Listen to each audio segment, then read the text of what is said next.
It's Market Watch. Here we break down conversations around the market from the NGX and taking a look at what is happening around the market in general. This is brought to you by Nairametrics Television.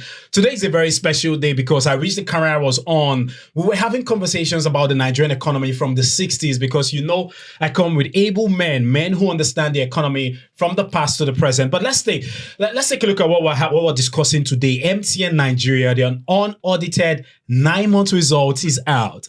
We're going to have that conversation. A lot of investors have been smiling to the bank because, hey, it looks like it's a great result. And then we're also going to be taking a look at impairment from the banking sector. Impairment, 1.32 trillion naira. It increased from 1.22 trillion naira to 1.96 trillion naira. All that conversation on this episode of Market Watch. And you know the All Share Index, because it's Monday, we're going to have that conversation around the All Share Index. It's a yellow week, Idikaja. It's a yellow week, Mukhtar Mohammed. What's your take? Because if you look at what happened, pre-tax profit of 1.12 trillion naira, it's a sharp contrast from what we had in 2024, 713 billion naira loss recorded in the same year. I remember I was on the MTN call when Carl Toriola, who's their CEO, he was just talking about telling investors that we should please relax, we should calm down, we should cut them some slack. It was a tough one for the year last year. What drove this impressive turnaround? Let's start with MTN. It's a yellow week. They're wearing a red tie, by the way. I was expecting a yellow tie. Well, it was a good week for investors in MTN. I think it was a very fantastic week if you invested in MTN Nigeria. What drive those results? You look at data, you look at voice call, but again, largely driven by data. That tells you data is not the new normal. The new oil. The new oil, like you say.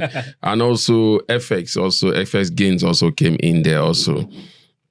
Remember we said it last week that the tide has changed. Yeah. It's somebody was saying local palace, turn by turn Nigerian Limited. Before it was the financial sector, FX gain. Now it's the financial sector, FX loss is now going to the telecom, the ICT, and the consumer sector. We are seeing this FX gain also helped. And I think, again, don't forget that increment in terms of data and also voice call also added to those numbers. So a negative shareholding fund to a positive shareholder form, from a negative earning per share to a very positive earning per share, and to surprise the market with a dividend payout of 5 naira from a price that from a stock that started the year at about 196 naira to about 520 naira at the close of market. You couldn't have wished for a better stock than MTN. At MTN, I've ticked the market this year, and I still think there's a lot of value in MTN, just like was written in Nairametrics about MTN. I think if you have not gotten, you should go there and read about it more about MTN, the numbers. Very fantastic number, huge potential. You know, I'm a fan of comparable analysis. Yeah. I look comparable analysis in terms of price movement. When you look at where Airtel is, Airtel Africa, but they say because it's Airtel Africa, that's why the price is that. But don't forget that the largest profit of Airtel Africa comes from Airtel Nigeria. Actually. And MTN also is the most profitable telecom company in Nigeria. Very true. Just add those numbers. You can always you could just imagine where the price of MTN will be. I still think they see a lot of price appreciation in MTN.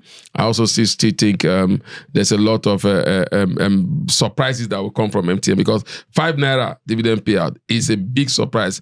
I don't think Diga ever thought MTN would pay dividend this year. I myself didn't think it. No, I think I did, because the reason why, maybe a little bit emotional or sentimental, because I was on the investors call the last time when Carl was talking, and you know how when you see sense of sincerity from the eyes of the CEO, you know that, oh, they are ready to put in the work to make sure things turn around. So I saw that, and there's some things that you can't really explain, but you can feel it. You can feel that sense of. So I saw it in the investors call. They also knew that, oh wow, I think this is a good one. What do you think? Well, actually, let's talk about the data revenue. Yeah, thank you, Frank. Nigerians now make less calls. Thank you, Frank. Like Mukhtar really pointed out, we wrote on it after the half-year results. Very true. I think we did analysis on that. we are expecting, okay, by the end of full year 2025, they would have come out of return losses and negative shareholders fund. But we are here, and you see what has happened. Faster than what we thought. So it is okay. But if you dissect the result a bit, you can see where the performance is coming from. Like really mentioned, look at the data. The data has taken over. Normally it used to be voice.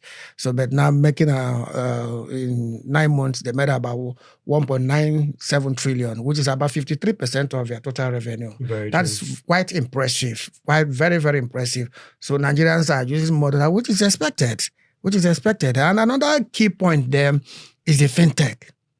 The fintech. More money. Even what they made from fintech is very, very huge. Very, very huge. Very, very, even some companies, even companies cannot even realize that making about 131 billion from fintech alone. So they are minting money from that aspect. Then another key thing there is if you look at the foreign exchange gain at least contributed about 55 billion, but let us not look at it from that angle. Let us look at it, the shift from FX losses to FX gain. And that is a major driver, because if you look at 2004, where they recorded over 900 billion FX loss. The largest in the industry. You understand? Which really was the problem that really impacted their bottom line. Now, both 2024, 2023, they had massive FX losses that really eroded their bottom line, and even that. So that is where the problem started.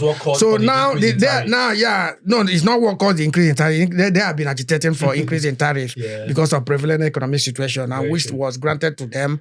NCC did that. I think that was late December. And even when they released their Q1 results, they actually stated that, okay, we don't expect this thing to the impact to be immediate. Maybe towards the end of half year, and now we are seeing 9 months the impact. So the tariff is there. The increase in subscribers, both voice and data, and the FX stability that at least made them move from FX losses to FX gain. Fantastic. And to beyond expectation, because personally I was expecting, I wrote on that, I did analysis, I was expecting that, okay, maybe by the end of 2025 full year, that's when they are going to likely to declare dividend. But now they have given investors 5 naira dividend, which is okay. So to add to what the indicator said about the fintech aspect, you see, we are going to that point now. Remember that it used to be a challenge to them, between them and the bank, and the NCC now came in there and said, look, once you do those transactions, they take it out from your mobile, your mobile payment that your mobile credit. So we are not seeing that back and forth where they have to go and be calculating it with the bank and that. I think that also has also helped them in the fintech. The banks were owing them a lot. That also helped them in their fintech aspect. But when you talk about that, you look at a company like Safaricom in East Africa. Their largest driver of their profitability has been their mobile money. And so now we are seeing that translating also to MTN Nigeria. So definitely that's the new normal. Oh, wow. That's the new normal. It's really an exciting thing when you see the market, when you see a lot of investors excited about the market. But at the same time, it's something that as an investor, you need to be cautious of. What caution do you think investors should take at this season? What is the biggest risk? Wow. Bigger risk in terms of which of the sector? No, I'm still talking about MTN. I'm seeing. I think what's the biggest risk? The biggest risk was what those that took it before now. The biggest risk was the FX. And we just hope that thing is sustained. Because you can see I don't think the FX thing is now a challenge any longer again. No, because we just hope that the stability continuous. You understand? Indica, this MTN result FS game was based on 1,500. Whoa. You know, really what you have there is just the stability, the fluctuation. And it didn't fluctuate much. It didn't fluctuate much, and they paid term kit at 1,500. We are doing 1,442 even in the parallel market as of today. So priced out already. There's already an advantage in FX gain already coming out in the last quarter of the year. Yeah. I agree. I think another thing, if you move away from that FX, you look at the payments, that's interest expense on their leases. I think that is another area where you have that cost. Now the interest expense on borrowing is dropping. It will do that. Remember, even the borrowing is dropping, but if you check their result, you can see that lease liabilities. Remember, that's why I agree with what he talked about, the ingenuity of the CEO of MTN. Yeah. Remember, then he has a leasing agreement, and he said it during those meetings with the investor that they've entered into a leasing agreement that is cheaper for them. Rather than before now to manage a base station. They were not the one managing it any longer. They have a leasing agreement with the HIS to manage their base station. And that also, now just 2 weeks ago, last week. IHS. Some weeks ago, sometime maybe 2 weeks ago, they now came up on they're talking about maintenance about 58 of their base station to improve data coverage and also voice call. That also we add. Don't forget that they have a synergy now, partnership with T2 Mobile, former 9 Mobile, in terms of 9 Mobile using their facilities also. So all this is going to work out for the positivity of them. We just also, but if you look at their numbers in terms of lease expense in the first 9 months of this year, I think they did 155 billion. Compared to about 70 billion they did in 9 months 2024. Then in full year 2024, I think they did about 250 billion. So you see what I'm saying. So for me, it's another headwind there, though they have made efforts to ensure that, okay, this thing, the lease liabilities are contained, but I think that is another area they have to really watch out for.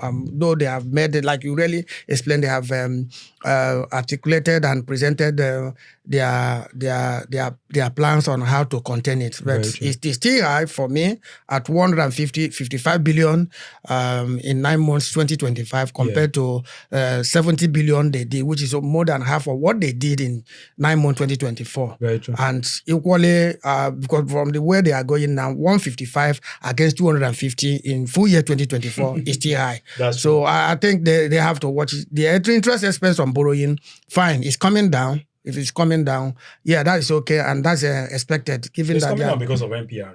No. It's coming down because it's coming MTN, down. One, their loan book is dropping. No, you see, and the NPR is equally is dropping. And again, what MTN does, they don't do the normal conventional loan. Remember, normally they get their loan through commercial papers. CPs, yes. MTN and Dangote. Because their interest expense on borrowing was I think 155 billion in 9 months 2024. Now in 9 months 2025. They are doing 105 billion. So you can see it's dropping. Very true. Not only because of the rate, equally because of their loan book, which has equally dropped. Okay, so I want us to talk about the Nigerian banks. 8 listed Nigerian banks have set aside 1.9 trillion. 1.9 trillion. 5 years ago, that was the entire the entire budget of Lagos State as of 5 years ago. So imagine how, I'm using this in context so we understand how massive this is in the first 9 months of 2025. And guess what? It's just for impairment charges to cover the potential losses that they've undergone through loans. And this is up from 1.32 trillion as of last year. Well, let's start with, what does impairment mean to investors? Let's start with that. It depends on which investors you are. Ordinarily, impairment should be positive to an investor when you look at if you're an investor in the long term.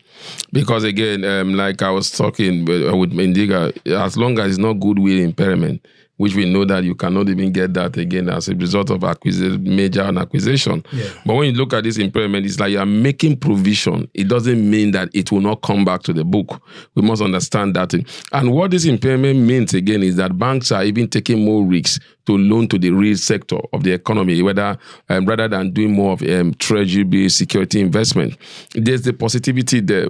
But the challenge is in the micro and economic environment that we are. So what it tells you is that the microeconomic environment as it stands now is not stable, it's still very volatile. And that's why you are seeing some of these provisions. But again, I was talking again with my colleague Indika, I was talking about Zenith Bank. We saw that impairment charge, they have the largest impairment charges in the bank. 780 billion. And then you could see the huge profits and the high dividend payout.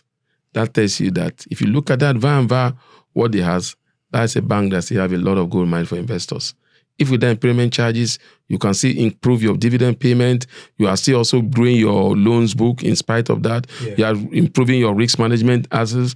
Definitely, yeah, I mean, it should call for joy. You look at that, you see a bank like Stanbic IBTC, you saw their third quarter result. Despite those impairment charges, still a fantastic result. So when you look at it, it depends on which, like I said, it depends on which side of the investor spectrum that you belong. Okay, I would love you to just break it down. Can you tell my people they are watching right now, what does impairment mean? Because there's somebody watching who doesn't really understand. Okay. Let me just come down. He has done a bit on that. Impairment means that fine. The provision you make, you put aside in expectation that fine, I've given out loans. So there'll be that some of them might not be paid. Okay, now say, I'm setting out this amount. Normally, we have it in what they call prudential guideline. Yeah. That's a guideline that says, fine, if the loan, the loan has not been settled for a particular period, then you have to accept it as non-performing. Very true. You understand that you make provision to cover it. And while we're having this large impairment, is related to this COVID-19 forbearance, which then CBN did and said, fine, because of this COVID, you have to restructure some of your loans. Maybe whether if it is 90 days that you accept it as non-performing, then you can now extend it. Now CBN has said, fine, we don't want to exit that forbearance. You have to make provision for those loans that are not really performing very well. That is why you have this strong. You have this big amount. So impairment, it just means that banks are making provisions. Fine. We expect that these loans might not be paid, or we are likely to. That doesn't mean, like Mukhtar really pointed out, that doesn't mean that they will not normally that they will not recover it after the provision. You still have right backs, which will go back into the books. I dare say that the oil and gas sector is even responsible for most of this. But you wouldn't know now because we wouldn't know whether all of them are coming from because if you check, I think you check other. Access Bank or thereabouts, where they mentioned that about certain percentage of it of the impairment is coming from corporate entities, while certain percentage, the lower percentage from individuals. So, but normally, unless you dig further, you're able to find out whether the sector that really has the highest brunt. So what do you think? Do you think long-term investors should see this as a buying opportunity, or they should stay cautious? Yeah, well, the issue is this: the banks, the sector is trading at a very wonderful book to price to book ratio. Yeah. If you look at their market cap and look at their net book value, you can see that they are well priced.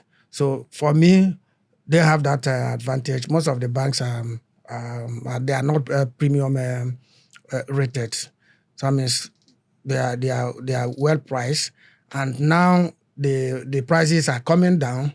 If you look at the NGS banking index, as at close of trading for October, it dropped from 40% in September to 35% in October. So you can see that decline from 40% year to date in September to 35% yet today in October. So for me, I still believe that yes, there is going to be re-rating, and now we're having so to say a dip. Might be a very good opportunity, might be a very, very good entry point for people to buy, who especially long-term investors. Long-term. Retail investors, what do you think, Mukhtar Mohammed? By the way, are you bullish on the banks or bearish? I'm bullish on them in the long term, but maybe in the short term, it looks a little bit bearish, especially when you look at their half-year returns, half-year results with what was expected. And with those shocker that came from CBN, as he has mentioned, the forbearance issue. So short term, it looked bearish, but in the long term, definitely it's going to be very bullish. Don't forget that recapitalization drive that will also bring more liquidity into the system for them to expand. And don't forget that these banks are not just banks any longer; they are now holding companies again. So there's a lot of positivity. But the major drivers are the banking services. Definitely, but you think so. But if you look at a bank like Access Bank, their third quarter results that came out, their fintech companies, the oxygen, the hydrogen, pension, they dropped a lot of about 65% contribution to the bottom line. So you expect that to continue to expand going forward. So I'm very bullish about them. If I'm a retail investor, like Indika have said, there's a lot of opportunity in the banking sector. When you look at, like I said, they dip about 5% already. Yeah. And so that also creates opportunity. And when you look at some of these banks again, those banks that have suffered deep, a bank like Access Bank is still a very good buy for investors. A bank like FCMB is also a very, very good bank for investors. A bank like Zenith Bank still have a lot of potential, the most profitable bank in Nigeria, yet selling at a price of about 63 naira. Yeah, 63 naira. Close to market in October. With, I think with a year-to-day gain of 166%. So there's still a lot of potential. When you look at Zenith Bank and you look at Stanbic IBTC, you look at GTCO, then you look at Zenith Bank at 63. Do the math. Yeah. Okay. All share index. October was a very great year for the market. 8% rally. Markets closed on this very strong green. When I say green, I mean the green was so green. It was a bullish streak. What do you think drove the market, Idika? What do you think drove the market in October? Well, in October, it's a mix of earnings, and the environment. So like we said it severally, that this is the earnings season and reward season. Reward and punishment season. When we're growing up, we say that when we want to go and collect our results on the last day, I don't know that it says laugh and cry. Now, some people will laugh, some people will cry. Well, the more people cry. But the earnings season, I think the results coming out have been so good. You understand, and that is what is really driving the market. What sector? Right now, I think consumer goods sector is leading with about 104% year today, even beating the broad market index. Okay. I think we closed about 49.7 thereabout. Yeah. So it's doing very well. Like I said, the banking sector had dropped. Equally, insurance index equally did very well. Yeah. So I think it's just the earnings season. And normally after the earnings season, then we'll start knowing, who is who. And some people will drop. Some people would like to lock in profits. Yeah, true. But somebody asked me. Somebody asked me today that he was advised to wait, to hold on, maybe around towards the end of the year before he starts buying again. My own is as an investor analyst. Let me just put it that way. Yeah. I always look at what I'm buying, because just like if you go to the market, you look at the market, the value, the reward of what you are buying, what the market is presenting to you. Yeah. If it is okay, if you are read the rewards, you understand it's a bargain, then you buy. On a final note now, we're rounding off, we've taken some time. What do you think, how should investors position, and what sector do you think would drive this bullish momentum going into the end of the year, this last quarter? When you talk about investor position, I'll tell investors that I'm a value investor. So for me, I expect investors to be to become value investors, especially with the microeconomic headwinds that we are having. So value investing is key at this moment now. You're investing into fundamentals, not into just price appreciation. Yeah. So for me, that's the key in these seasons. How about you, Idika? Before we go, Yeah, I agree with him. value. Value, that's that's an important aspect of trading. What value am I getting this? Value always wins. And it's really true because even in the market, value wins. In relationship, value wins. In politics, value. Is this politician ready to give us value? Is this stocks ready to give us value? So if there is anything I'm going to leave you with, is I'm going to leave you with a statement from Idika Aja and Mukhtar Mohammed. Be a value investor. Stay with us every Mondays and Wednesdays. We have these conversations around the market called Market Watch, brought to you by Nairametrics Television. My name is Frank, and I'll see you on the next one. Make sure you like, share, subscribe. Cheers.